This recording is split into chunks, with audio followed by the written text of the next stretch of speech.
What stood out to me about the Venture T was, first of all, the size of it, the weight of the machine. It's very light to pick up and to move. The battery power setup is a game changer. Either carry it in a backpack or you can carry around in the case. It's not that hard to understand it, and it's not that hard to use. Once you set it up, it's instant welding. If you're TIG welding, the moment you strike up, you got instant gas flow, you got instant weld puddle.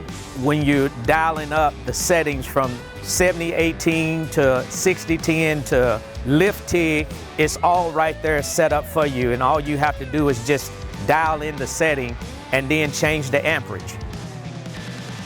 The Venture 150T has a battery pack, which means once you unlock it, you pull out the whole battery pack and exchange it. You just power back up and you're back on your way. It is a 100% duty cycle. It goes from the time you weld to the time when the battery dies. You got that consistent battery power. It does not dip.